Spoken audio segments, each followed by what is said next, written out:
Hi, teachers. I'm Kutz Elliott, Hi, everyone. I'm Leah Marquez. and we are the content creators in social studies at Khan Academy. We want to share with you how we've approached assessing social studies thinking skills in our online courses in AP US History and AP US Government and Politics. We know that a lot of you are going to be switching to online teaching and assessment this fall, and hopefully what we've learned over the course of a few years will help you on your own journey. When we first started working on these courses, we had to think about assessment a little creatively. Khan Academy is such a big platform, and we have thousands of people using our content at any one time.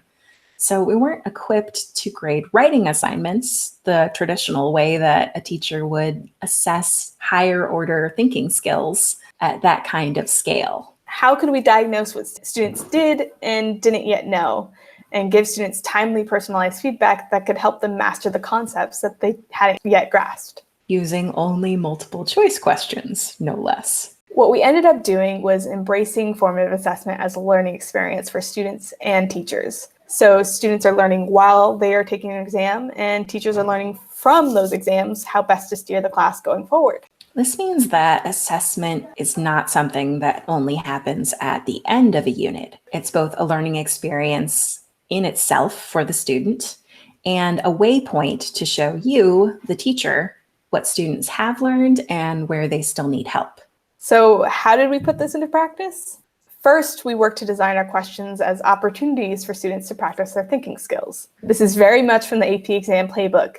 Questions that are based on a stimulus of some kind, which ask students not only to recall a concept, but to activate a skill. Questions address a specific learning objective and skill. For example, analyzing historical evidence, analyzing secondary sources, comparison, causation, or continuity and change. So, for example, this question asks students to interpret a chart and then conclude what was an effect of the trend that it's depicting. So this question has a few elements.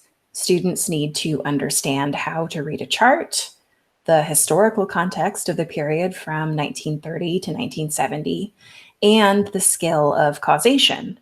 What did the baby boom cause? So to make multiple choice questions really a valuable tool for formative assessment, we also focused on designing distractors, that is, incorrect answer choices, in order to help teachers diagnose misconceptions or errors that students may have. Being strategic about wrong answers can let you know where student thinking is going wrong and give you the information you need to put them on the right path. We learned some of these tricks from our friends, the math content creators at Khan Academy. For example, in a math question, they might include distractors with the answer a student would have gotten if they did the wrong order of operations. So here's a math problem with two answers students might have gotten if they made common mistakes. All right, and I took this directly from a Khan Academy math problem and had to do the math myself. So forgive me if it's a little wonky, but a common mistake students might make is mistaking 2 to the 8th power for 2 times 8. So that tells the teacher that if they got the answer -3, that teacher should reinforce how to do exponents with the student.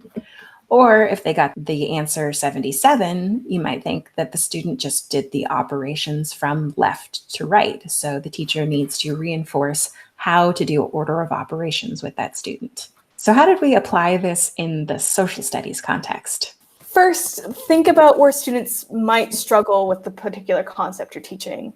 Would they struggle to read the difficult vocabulary in a historical text? Would they struggle to interpret the trend in a graph? Would they struggle to understand whether a certain event caused another or whether one just happened before the other? Then you can work these common pitfalls into your distractors. Let's look at this question from our practice set on reconstruction. When creating questions, we want wrong answers to be wrong, but also compelling enough so that students who don't know the right answer might feasibly pick them. We can't help kids diagnose what they don't know if the correct answer is so obvious that they don't even have to look at the other options. In this question, we're asking students to first understand the author's argument in the excerpt.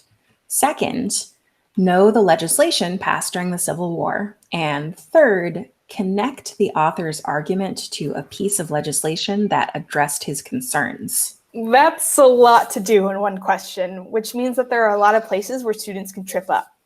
If they misunderstand the author's argument, they might think that Lawrence is talking about freeing African American people from slavery and choose the Emancipation Proclamation. If they understand that the author is talking about citizenship, but they don't know the Reconstruction Amendments well enough, they might pick the 13th Amendment when what they really mean is the 14th Amendment. Or if they don't know the context of the Civil War and their chronological reasoning is off, they might pick the Freedmen's Bureau, not knowing the Freedmen's Bureau predates the speech.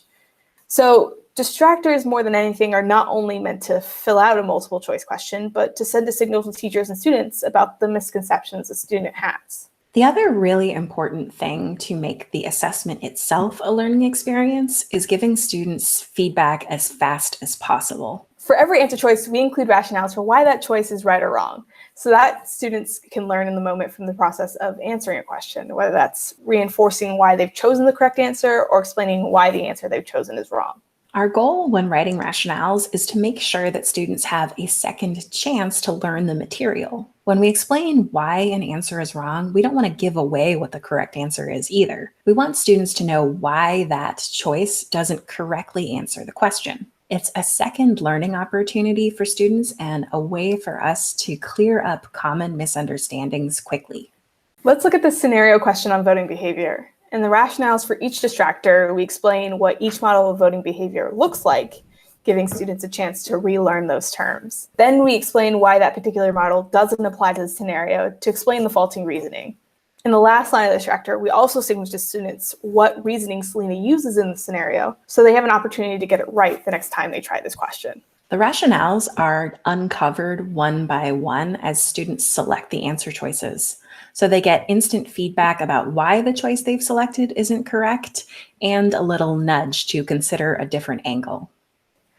I'm not going to lie, this can be a ton of work on the front end. But if you do it before the assessment, it means you don't have to individually grade items and give written feedback after the assessment. So, trade-offs. Plus, if you build it in your learning management system once, you have it for every subsequent class. If you use Khan Academy, you can find rationales for all of our questions in AP US History, AP US Government and Politics, and the World History Project. The last aspect of formative assessments we want to talk about is using them to steer your class going forward. This is the process of taking the information you learn from those diagnosing distractors and see how it applies to the whole class.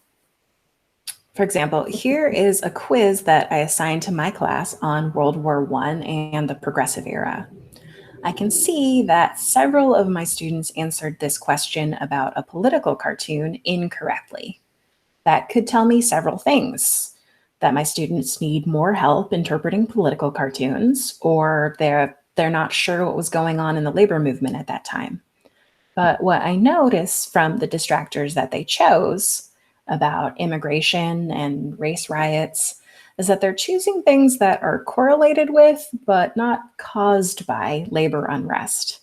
I might then decide to spend more time talking about the difference between causation and correlation.